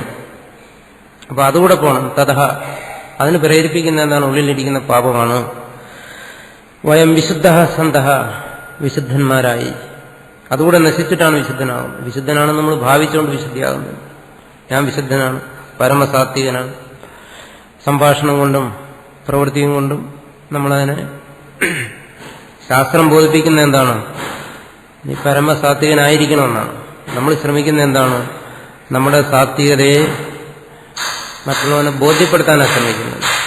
അല്ലെങ്കിൽ നമ്മുടെ സദ്ഗുണങ്ങളെ മറ്റുള്ളവരെ ബോധ്യപ്പെടുത്താൻ ശ്രമിക്കും. അത് ആത്മവഞ്ചനയാണ്. കാരണം അങ്ങനെ ചെയ്യാൻ പാടില്ലെന്നാണ് ശാസ്ത്രം നിർദ്ദേശിക്കുന്നത്. പക്ഷെ അങ്ങനെ ചെയ്യാനാണ് നമ്മൾ ശ്രമിക്കുന്നത്. എന്തിനതിന് ശ്രമിക്കുന്നു? കാരണം നമ്മുടെ മഹത്വത്തെ വെളിപ്പെടുത്തുന്നത് കൊണ്ട് കിട്ടുന്ന ആനുകൂല്യങ്ങൾ, അതിനു വേണ്ടിയിട്ടാണ് നമ്മളതിനു വേണ്ടി ശ്രമിക്കുന്നത്. അതുകൊണ്ട് പറയുന്നത് എന്താണ്? അതും ഒരു തടസ്സമാണ്, ആധ്യാത്മിക പുരോഗതിക്കൊരു തടസ്സമാണ്. അല്ലെങ്കിൽ ഈ പറയുന്ന ഉപാസകന്റെ ഉത്തരായണ മാർഗത്തിലൂടെയുള്ള ഗമനത്തിന്, ആ പോക്കിന് തടസ്സമാണ്. അതുകൊണ്ട് പറയുന്നു ഞങ്ങൾ വിശുദ്ധന്മാരായി, ആ പാപങ്ങളും എല്ലാം നശിച്ച്. അതുകൊണ്ട് വളരെ അർത്ഥവത്തായിട്ടാണ് പറയുന്നത് തന്നെ തന്നെ വഞ്ചിക്കുന്ന പാപം എന്നർത്ഥം. പലപ്പോഴും അറിയാതെയാണ് നമ്മളത് അനുഷ്ഠിക്കുന്നത്. ഇത് തനിക്ക് നാശം ചെയ്യുന്നതാണ്, സ്വയം മനസ്സിലാക്കുന്നില്ല എന്നർത്ഥം. കാരണം എന്തെങ്കിലും ആധ്യാത്മിക സാധനങ്ങൾ അനുഷ്ഠിക്കുന്നവർ ഒന്നും വേണ്ട, ഈശ്വരനാമം ജപിച്ചാലും മതി, അതിലൊരു അഭിമാനം വരും. ഞാനിതൊക്കെ ചെയ്യുന്നവനാണ്, ഇത്രയും കാലം ചെയ്തവനാണ് എന്നുള്ളൊരു അഭിമാനം വരും. അത് പ്രകടിപ്പിക്കാനുള്ള ആഗ്രഹം വരും. ഇത്രയും കാലം ഞാൻ നാമം ജപിച്ചിട്ടുണ്ട്, ലക്ഷം അല്ലെങ്കിൽ കോടി ജപിച്ചിട്ടുണ്ട്, അത് ചെയ്തു ഇത് ചെയ്തു എന്നുള്ള ആ പ്രകടന ഉത്സുകത അത് മനസ്സിൽ വരും. അത് തന്നെ തന്നെ നശിപ്പിക്കുന്ന ഏറ്റവും വലിയ പാപമാണ്. ഒരു സാധകനെ സംബന്ധിച്ച് വരുന്ന പാപം എന്ന് പറയുന്നത് അതാണ്. അല്ലാതെ അയാൾ വലിയ അധർമ്മങ്ങളൊന്നും ചെയ്യാൻ പോകുന്നില്ല. എന്നാൽ ഈ വരും, ഇങ്ങനൊരു ഇത് വരും, മറ്റുള്ളവരുടെ മുമ്പിൽ അത് പ്രകടിപ്പിക്കാനുള്ള ഒരു അഭിവാഞ്ച പറയുന്നു. അതും പോകണം. വിശുദ്ധാഹ സന്തഃ, ഇതൊരു തടസ്സമാണ് മുന്നോട്ട് പോകുന്നതിന്. ഇഷ്ടം പ്രാപ്സ്യാം, ഇഷ്ടത്തെ പ്രാപിക്കട്ടെ ഇത്യഭിപ്രായ. അവന്റെ ഇഷ്ടത്തെ തന്നെ പ്രാപിക്കട്ടെ എന്നാണ്. ഇങ്ങനെയുള്ള കാര്യങ്ങൾ നമ്മളെ തന്നെ നിരീക്ഷിച്ച് മനസ്സിലാക്കേണ്ട കാര്യമാണ്. മറ്റുള്ളവരിലുണ്ടെന്നല്ല പറയുന്നത്, നമ്മൾ സ്വയം നമ്മളെ നിരീക്ഷിച്ച് നോക്കുമ്പോൾ നമ്മളിൽ തന്നെ കാണും ഇത്തരം പാപങ്ങൾ ഇരിക്കുന്നതായിട്ട് കാണും. അപ്പോൾ എന്താണ്? ഇതും നശിച്ചിട്ട് എന്നെ അങ്ങ് നശിപ്പിക്കണം എന്നാണ്. കാരണം ഇത് സ്വയം നശിപ്പിക്കാൻ പ്രയാസമുള്ളത്, സ്വയം നശിക്കാത്തതുമാണ്. ഇത് അങ്ങയുടെ അനുഗ്രഹം കൊണ്ട് അവസാന സമയം ഇതുവരെ ഞാൻ ചെയ്ത കർമ്മോപാസനയുടെ ഫലമായി അങ്ങയുടെ അനുഗ്രഹം കൊണ്ട് ഇതിനെ വിയോജയ എന്നാണ്, നശിപ്പിക്കും എന്നാണ്. അങ്ങ് നശിപ്പിക്കണം എന്ന് പറയുകയാണ്. കിന്തു വയം ഇദാനീം തേ ന ശക്നഃ പരിചര്യാം കർത്തും.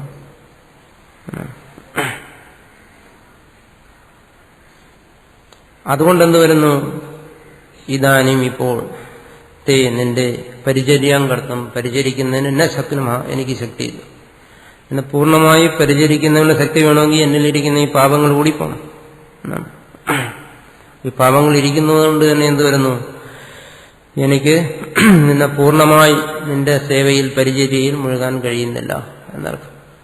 കാരണം ആ ഈശ്വരൻ ഹിരണ്യഗർഭൻ പരമപരിശുദ്ധനാണ്. അപ്പൊ പരമപരിശുദ്ധമായൊരു ഭാവമില്ലാതെ ഈശ്വരനെ പൂർണ്ണമായി ആരാധിക്കാനോ പരിചരിക്കാനോ സാധ്യമല്ല എന്നാണ്. അങ്ങനെ പരിചരിക്കുന്നു ആരാധിക്കുന്നു എന്ന് നമ്മൾ പൂർണ്ണമായി സമർപ്പിക്കുന്നു എന്നൊക്കെ നമ്മൾ ഭാവിച്ചാലും നമ്മുടെ ഉള്ളിൽ ഇത്തരം പാപങ്ങൾ ഇരുന്നു കഴിഞ്ഞാൽ അതിന് നമ്മൾ യോഗ്യനല്ല. അതുകൊണ്ട് തന്നെ അത് അസാധ്യവുമാണ്. ഏതൊരു പ്രവൃത്തി ചെയ്യുന്നതിനും അതിനൊരു യോഗ്യതയുണ്ടല്ലോ. ആ യോഗ്യത, പ്രാഥമിക യോഗ്യതയില്ലാത്തവർക്ക് ആ പ്രവൃത്തി ചെയ്യാൻ കഴിയത്തില്ല അതിന്റെ പൂർണ്ണതയിൽ. ഇവിടെയും അങ്ങനെ തന്നെയാണ്. അപ്പോൾ പരമവിശുദ്ധനായിരിക്കുന്ന ഈശ്വരനെ ഭജിക്കുന്നതാണ്. ആ വിശുദ്ധി ഇല്ലാത്തവനെങ്ങനെ കഴിയത്തില്ല. അതുകൊണ്ട് പറയുന്നു, എന്നിൽ ഇത്തരം പാപങ്ങളുള്ളതുകൊണ്ട്, എന്റെ അന്ധകരണം ശുദ്ധമാകാത്തതുകൊണ്ട് എനിക്ക് നിന്റെ സേവകൾ പരിചര്യകൾ പൂർണ്ണമായും ചെയ്യാൻ ഉള്ള ശക്തിയില്ല. അതുകൊണ്ട് ഞാനത് ചെയ്യണമെന്നുണ്ടെങ്കിൽ എന്ത് ചെയ്യണം, ഈ അവശേഷിക്കുന്ന പാപങ്ങളെ നീ തന്നെ നശിപ്പിക്കണം എന്നാണ്. നശിപ്പിച്ചു കഴിഞ്ഞാൽ എനിക്ക് ആ ശുദ്ധി വരുന്നു. അപ്പോൾ മാത്രമേ പൂർണ്ണമായ ആത്മസമർത്ഥനത്തോടുകൂടി ആത്മസമർപ്പണത്തോടുകൂടി അങ്ങേ സേവിക്കാൻ കഴിയത്തുള്ളൂ എന്ന് പ്രാർത്ഥിക്കുകയാണ്. അപ്പം മനസ്സ് തുറന്നുള്ള, ഉള്ളു തുറന്നുള്ള ഒരു പ്രാർത്ഥനയാണ് അവസാനം നടത്തുന്നത്.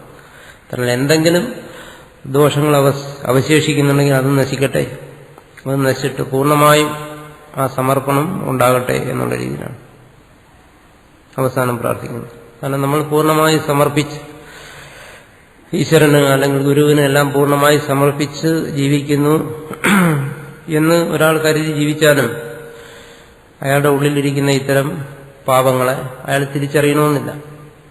അപ്പോൾ അയാൾ തിരിച്ചറിയാത്ത പാപങ്ങൾ അയാളുടെ ഉള്ളിലിരിക്കുമ്പോൾ അയാളുടെ സമർപ്പണം പൂർത്തിയാകുന്നില്ല. അപ്പോൾ അത്തരം പാപങ്ങൾ തനിക്ക് നശിപ്പിക്കാൻ കഴിയാത്തതാണ്. അങ്ങനെ നശിപ്പിക്കുന്നതിന് വേണ്ടിയുള്ള ഒരു പ്രാർത്ഥന നിരന്തരം, അത്തരം വിഗ്രഹ രൂപത്തിലുള്ള പാപങ്ങളെ നശിപ്പിക്കുന്നതിന് വേണ്ടിയിട്ടുള്ള ഒരു പ്രാർത്ഥന നിരന്തരം ഉണ്ടാകണം. ആ നിരന്തര പ്രാർത്ഥനയുടെ ഫലമായിട്ടാണ് ഇവിടെ സാധകൻ അവസാനം ഒന്ന് പ്രാർത്ഥിക്കുന്നത്. അല്ലെങ്കിൽ അവസാനം പ്രാർത്ഥിക്കാൻ കഴിയത്തില്ല. നിരന്തരം ചെയ്യുന്നതേ അവസാനം ചെയ്യാൻ പറ്റും. അപ്പം നിരന്തരമായ പ്രാർത്ഥന കൊണ്ടും നശിക്കാതെ അവശേഷിക്കുന്നത് ഈ അവസാന പ്രാർത്ഥന കൊണ്ട് നശിക്കുന്നു. അപ്പോൾ അതൊരു എല്ലാ പ്രാർത്ഥനയുടെയും ഫലമായിട്ട് ആ പരമാത്മാവ് അവനുള്ള ആ അവശേഷിക്കുന്ന പാപത്തെയും നശിപ്പിക്കുന്നു. നമ്മളിവിടെ പൂർണ്ണമായ ആത്മാർത്ഥതയോടുകൂടി ഇവിടെ ഉപാസകൻ, നേരത്തെ പറഞ്ഞല്ലോ, പൂർണ്ണമായ ശ്രദ്ധ, ആ പൂർണ്ണമായ ശ്രദ്ധയുള്ള ഒരാളിനെ അവസാനം ഇങ്ങനെയെല്ലാം പ്രാർത്ഥിക്കാൻ കഴിയും. അങ്ങനെ പ്രാർത്ഥിക്കുകയാണ്. എന്തെങ്കിലും അവശേഷിപ്പിക്കുന്നുണ്ട് അത് നശിക്കട്ടെ എന്നാണ്. ഭൂയിഷ്ഠാം ബഹുതരാം തേ തുഭ്യം നമ ഉക്തിം നമസ്കാര വചനം വിധേമ നമസ്കാരേണ പരിചരേമ ഇത്യർത്ഥ. ഭൂയിഷ്ഠാം തേ നമ ഉക്തിം വിധേമ. അവസാനം ഇത്ര മാത്രമേ പറയാനുള്ളൂ. ഇനി പ്രത്യേകിച്ചൊന്നും ആവശ്യപ്പെടുന്നില്ല. അവസാനം ഉപാസകൻ പ്രാർത്ഥിക്കുന്ന എന്താണ്? ബഹുതരാം ഭൂയിഷ്ഠാം, വളരെ വളരെ നമ്മൾ പറയാനുള്ളൂ അനന്തകോടി നമസ്കാരം. അതെ, തേ തുഭ്യം, നിനക്ക് നമ ഉക്തിം നമസ്കാരവചനം വിധേമ. മറ്റൊന്നും ഇനി ചെയ്യാനില്ല. നിനക്ക് അനന്ത നമസ്കാരങ്ങളിലൂടെ നമസ്കാരേണ പരിചരേമ, ഞാൻ നിന്നെ പരിചരിക്കുന്നു. ഇനി മറ്റു പരിചരണങ്ങളൊന്നും ചെയ്യാനില്ല എന്നർത്ഥം. അപ്പോൾ എന്താണ്?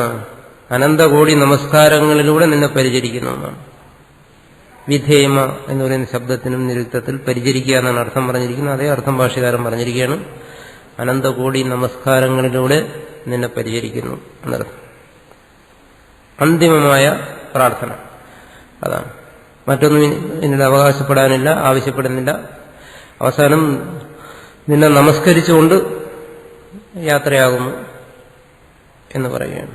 അങ്ങനെ വളരെ അർത്ഥവത്തും വളരെ പരിപൂർണവുമായിട്ടുള്ള ഒരു പ്രാർത്ഥനയാണ് ഇവിടെ പറയുന്നത്.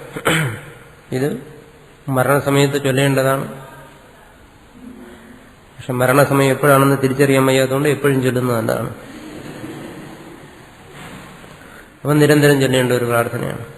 അതെപ്പോഴും സംഭവിക്കാനുള്ളതുകൊണ്ട് ഇത്രയും പൂർണ്ണമായ സ്വത്തായ അർത്ഥപുഷ്ടമായ ഒരു പ്രാർത്ഥന മറ്റു കിട്ടാൻ പ്രയാസമാണ്. അഗ്നി അതിന്റെ അർത്ഥം പറയാം, അല്ലയോ ദേവ, ഉപാസ്യദേവ,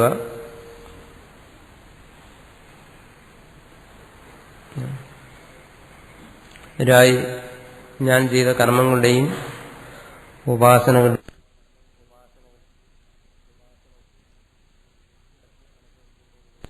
അനുഭവിക്കുന്നതിന് വേണ്ടി സുപഥ,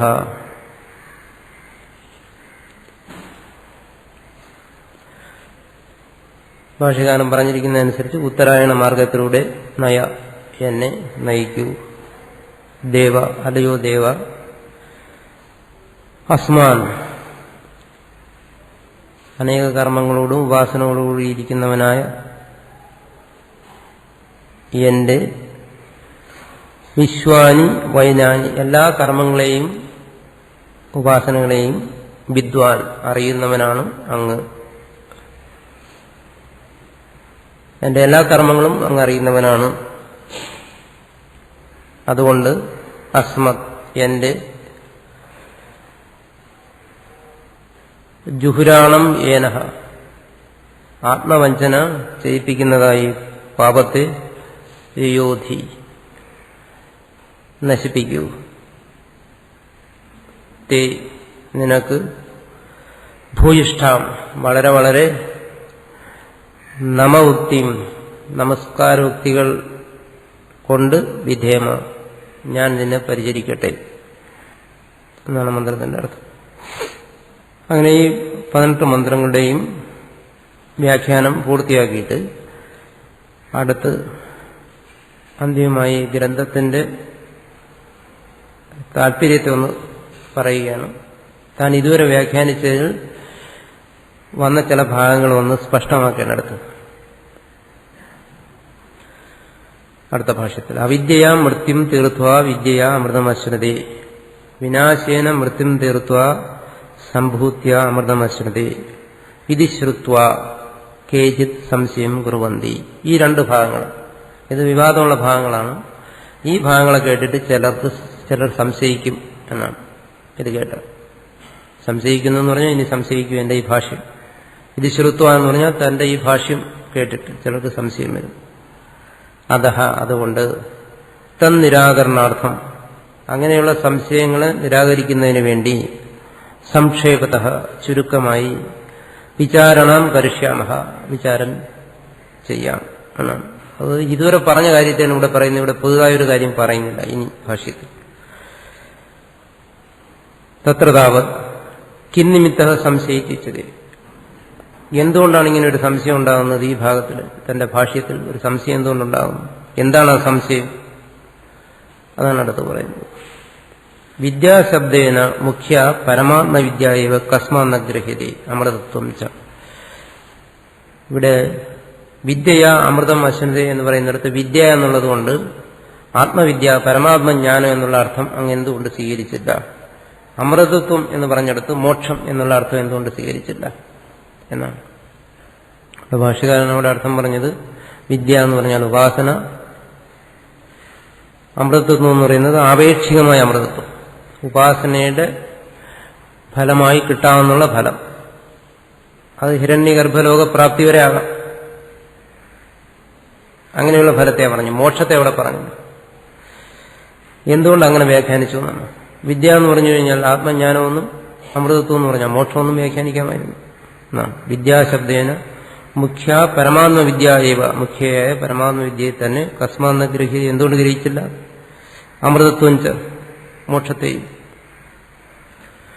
അതിന് സമാധാനം പറയുന്നു. ഇതിന് സമാധാനം ഞാൻ നേരത്തെ തന്നെ പറഞ്ഞതാണ്, ഒന്നുകൂടെ ഞാൻ ഓർമ്മിപ്പിക്കുകയാണ്. നനു ഉക്തായ പരമാത്മവിദ്യായ കർമ്മണശ്ച വിരോധ സമുച്ചയാനുപത്തി.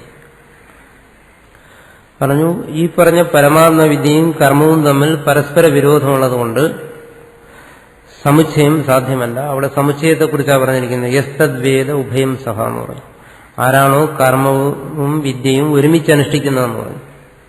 അപ്പൊ അവിടെ പരമാത്മവിദ്യയെന്നും കർമ്മമെന്നും എടുത്തു കഴിഞ്ഞാൽ ഇത് രണ്ടും ഒരുമിച്ച് അനുഷ്ഠിക്കാൻ സാധ്യമല്ല, പരസ്പര വിരോധമുള്ളതാണ്. അതുകൊണ്ടാണ് താൻ ഇങ്ങനെ വ്യാഖ്യാനിച്ചതെന്നാണ്. ഇത് മുമ്പ് ചർച്ച ചെയ്തതാണ്. എന്ന് സമാനം പറയാണ് പറയുന്നത് സത്യം. വീണ്ടും പൂർവപക്ഷി പറയുകയാണ്, ചോദ്യം ചോദിക്കുന്നയാൾ പറയുകയാണ്, എന്നുവെച്ചാൽ നിങ്ങൾ പറഞ്ഞത് കുറെ സത്യമുണ്ടെന്നാണ്, അർത്ഥസത്യം. നിങ്ങൾ പറഞ്ഞതിൽ കുറെ സത്യമുണ്ടെന്നാണ്. നിങ്ങൾ ഇക്കാര്യം പറഞ്ഞു, പക്ഷെ അത് ഞങ്ങൾക്ക് സ്വീകാര്യമല്ല. നിങ്ങൾ പറയുന്ന തരത്തിൽ ജ്ഞാനവും കർമ്മവും തമ്മിൽ വിരോധമൊന്നുമില്ല എന്നാണ് ചോദ്യം ചോദിക്കുന്ന ആൾ പറയുന്നത്. അതാണ് അടുത്ത് പറയുന്നത്, വിരോധസ്വനാവഗമ്യതേ, വിരോധം മനസ്സിലാകുന്നില്ല. ജ്ഞാനവും കർമ്മവും തമ്മിൽ എന്താ വിരോധം, അത് മനസ്സിലാകുന്നില്ല. എന്തുകൊണ്ട്? വിരോധ അവിരോധിയോ ശാസ്ത്രപ്രമാണകത്വ.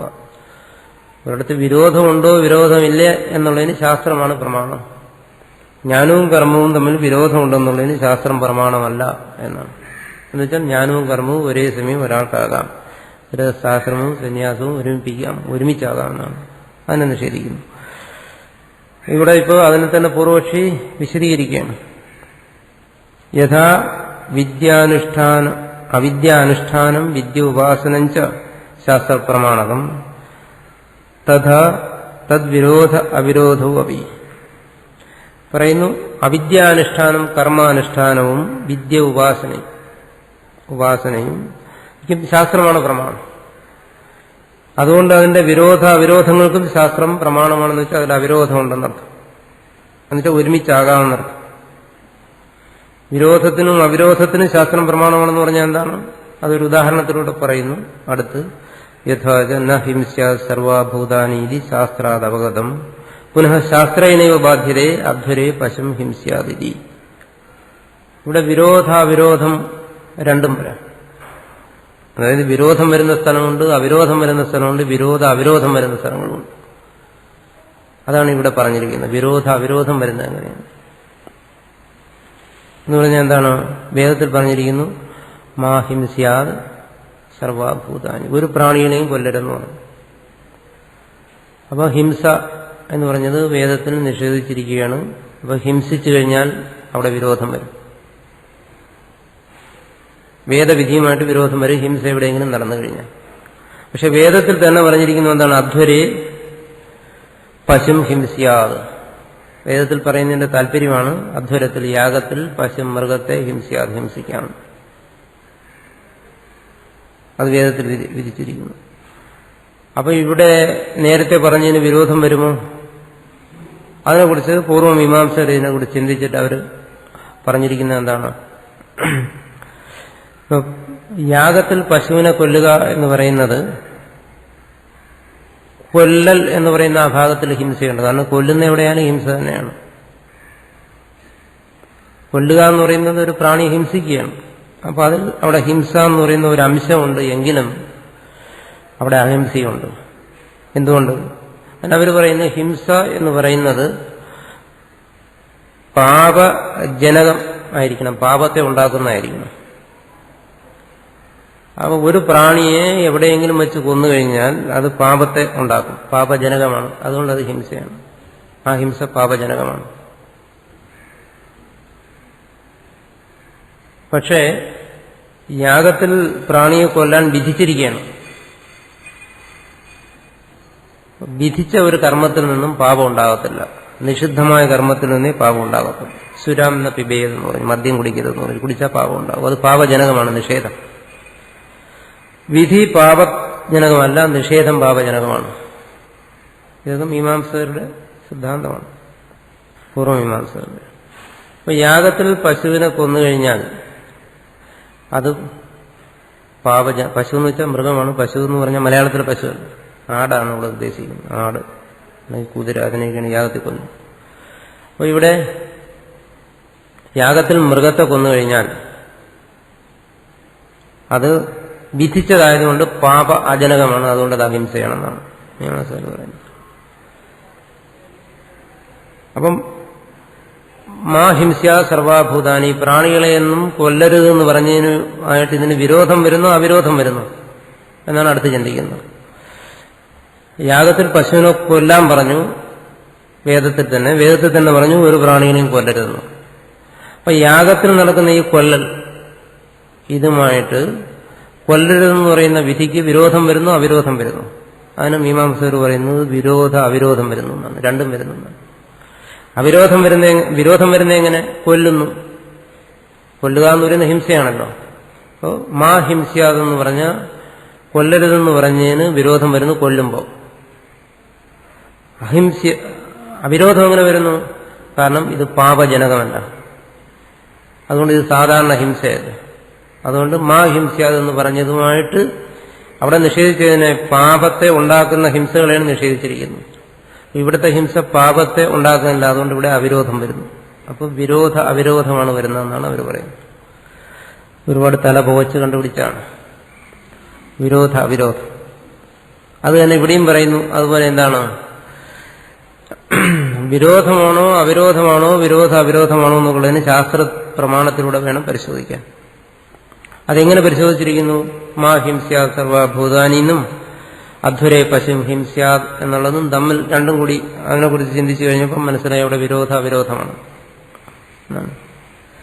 അതുപോലെ ഇവിടെയും വരാം. ഏവം വിദ്യാവിദ്യോരവിസ്യാദ് അടുത്ത് പറയുന്നത്. ഇതുപോലെ വിദ്യാവിദ്യകൾക്കും വരാം, വിരോധാവിരോധം വരാം. അപ്പൊ ഇത് പരസ്പര വിരുദ്ധമാണെന്ന് നിങ്ങൾ എന്ത് പറഞ്ഞു എന്നാണ്. സമുച്ചയിച്ച് അനുഷ്ഠിക്കാൻ പറ്റൂല. അത് വിരോധം പരസ്പര വിരുദ്ധമാണെന്ന് എന്തുകൊണ്ട് പറഞ്ഞു? ഇവിടെയും വിരോധ അവിരോധം എന്തുകൊണ്ട് വന്നു ഇവിടെ എന്ന് വെച്ചാൽ അനുഷ്ഠിക്കാം. അതായത് മാഹിംസ്യ സർവഭൂതാനി, അതും പ്രമാണമാണ്. യാഗത്തിൽ മൃഗത്തെ കൊല്ലാൻ പറഞ്ഞും പ്രമാണമാണ്. എന്തുകൊണ്ട്? അവിടെ വിരോധാവിരോധം വരുന്നുണ്ട്. ഇതാണ് പൂർവക്ഷി ചോദിക്കുന്നതിന്റെ താല്പര്യം. ഏവം വിദ്യ അവിദ്യോരവിസ്യാദ് വിദ്യാകർമ്മണോ സമുച്ചയം. വിദ്യയും കർമ്മത്തെ സമുച്ചയിപ്പിക്കാൻ എന്തുകൊണ്ട് സമുച്ചയിപ്പിച്ചുകൂടാ?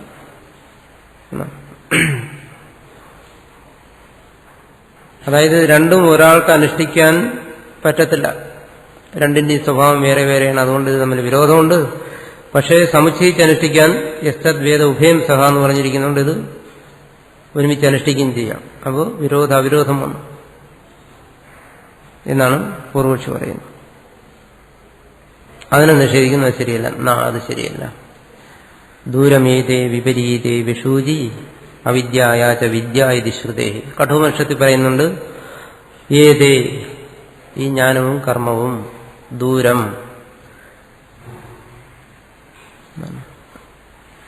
അത്യന്ത ഭിന്നങ്ങളാണ്. വിപരീതേ വിപരീത സ്വഭാവമുള്ളതാണ്. വിഷൂജി ഭിന്ന ഫലങ്ങളെ കൊടുക്കുന്നവയാണ്. അവിദ്യായാച വിദ്യയും വിദ്യയും. ഇത് അത്യന്ത ഭിന്നമാണ്, ഭിന്ന ഫലങ്ങളെ കൊടുക്കുന്നതാണ്. അതുകൊണ്ട് ഇത് ഒരു തരത്തിലും ചേർക്കാൻ കഴിയത്തില്ല. ജ്ഞാനവും കർമ്മത്തെയും സമുച്ചയിക്കാൻ സാധ്യമല്ല എന്ന് ശ്രുതി തന്നെ പറഞ്ഞിരിക്കുന്നു എന്ന് സിദ്ധാന്തി പറയുകയാണ് ഇവിടെ. വീണ്ടും പൂർവക്ഷി ചോദിക്കുന്നു, വിദ്യാംശ അവിദ്യാംശേതി വചനാ അവിരോധ ഇരിക്കെ. പക്ഷെ ഇവിടെ പറഞ്ഞിരിക്കുന്നത് എന്താണ്? വിദ്യാംശ അവിദ്യാംശ എന്നാണ്. ചാന്ന് ചേർത്ത് പറഞ്ഞിരിക്കുന്നത്. അപ്പൊ രണ്ടും ഒരുമിച്ചാകാമെന്നാണ്. ജ്ഞാനവും കർമ്മവും ഒരുമിച്ചാകാമെന്നാണ് പറഞ്ഞിരിക്കുന്നത്. അതുകൊണ്ട് ഇവിടെ വിരോധം അവിരോധമാണ്. ഏതുപോലെ? കൊല്ലരുതെന്ന് പറഞ്ഞിട്ട് യാഗത്തിൽ കൊല്ലാൻ പറഞ്ഞു. അപ്പോൾ കൊല്ലരുതെന്ന് പറഞ്ഞതും കൊല്ലാൻ പറഞ്ഞതും തമ്മിൽ വിരോധമില്ല എന്ന് പറഞ്ഞു. അവിരോധമാണ്. അതുപോലെ ഇവിടെയും വരാം. ഒരിടത്ത് അങ്ങനെ പറഞ്ഞു, ശരി, രണ്ടും ഒരുമിച്ച് പറ്റത്തില്ലെന്ന് പറഞ്ഞു. പക്ഷേ വേറെടുത്ത് പറ്റാമെന്ന് പറഞ്ഞിരിക്കുന്നു. അതുകൊണ്ട് രണ്ടും ഒരുമിച്ചാകാം എന്നാണ്. അതിനെ നിഷേധിക്കുന്ന സിദ്ധാന്തം ഇല്ല, അത് സാധ്യമല്ല. എന്തുകൊണ്ട്? ഹേതു സ്വരൂപ ഫല വിരോധ. ഈ രണ്ടെണ്ണത്തിന്റെയും ഹേതു, സ്വരൂപം, ഫലം, ഈ മൂന്ന് കാര്യത്തിലും വിരോധമുണ്ട്. അതുകൊണ്ട് സാധ്യമല്ല. അവിദ്യ അല്ലെങ്കിൽ കർമ്മം, അതിന് ഹേതു എന്താണ്? കർത്തൃത്വം തുടങ്ങിയ ബോധം, അത് ഹേതുവാണ്. അതിന്റെ സ്വരൂപം എന്താണ്?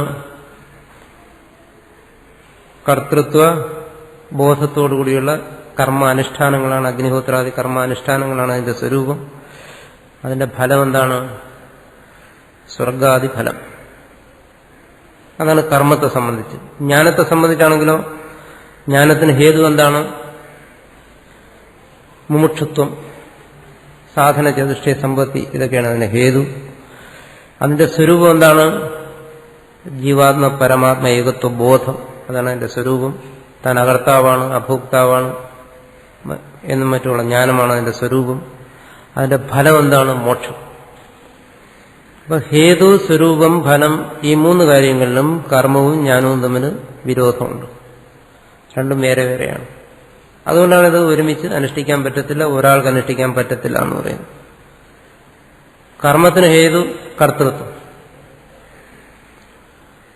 ജ്ഞാനത്തിന് ഹേതു മുമുക്ഷുത്വം. രണ്ടിന്റെയും ഹേതുക്കൾ വേറെയാണ്. കർമ്മത്തിന്റെ സ്വരൂപം എന്ന് പറയുന്നത് അഗ്നിഹോത്രാദികളാണ്.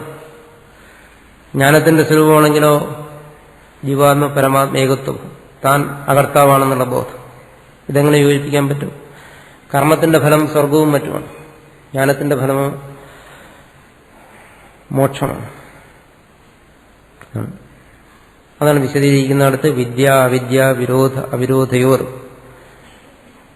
വികൽപ്പ അസംഭവ സമുച്ചയ വിധാന അവിരോധ ഏവേദിച്ച്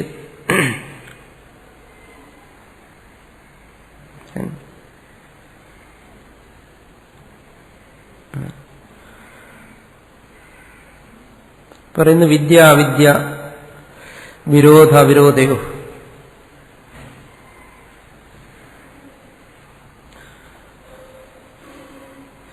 വികൽപ്പ അസംഭവ.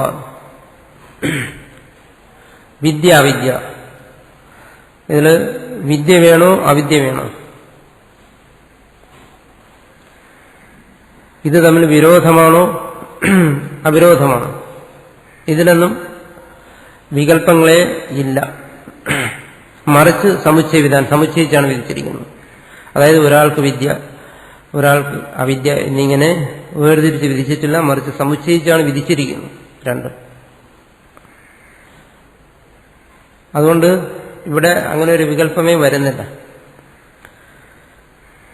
അതുകൊണ്ട് അവിരോധം, ഈ രണ്ടും തമ്മിൽ വിരോധമില്ല, ഇത് ഒരുമിച്ച് അനുഷ്ഠിക്കാമെന്നാണെങ്കിലോ പറയുന്നു. വീണ്ടും നിഷേധിക്കുന്നു. സഹ സംഭവ അനുഭവത്തെ, ഇത് ഒരു കാരണവശാലും ഒരു വ്യക്തിയിൽ ഒരേ കാലത്ത് സംഭവിക്കത്തില്ല എന്നാണ്. അതുകൊണ്ട് ഒരുമിച്ച് അനുഷ്ഠിക്കുന്ന പ്രശ്നമേ ഉദിക്കുന്നില്ല. ഒരു സമയം ഒരാൾക്ക് ഇതൊരിക്കലും ഒരുമിച്ച് അനുഷ്ഠിക്കാൻ സാധ്യമേ അല്ല എന്നാണ്. അതുകൊണ്ട് സമുച്ചയത്തെ നിഷേധിക്കുകയാണ്. ഇത് സമുച്ചയിച്ച് അനുഷ്ഠിക്കാൻ സാധ്യമേ അല്ല. ആ ഭാഗം കുറച്ചുകൂടി വിശദീകരണം ആവശ്യമുള്ളതാണ്. അതുകൊണ്ട് അത് നമ്മൾ തുടർന്ന് വരുന്ന ക്ലാസ്സിൽ അത് ചർച്ച ചെയ്യും.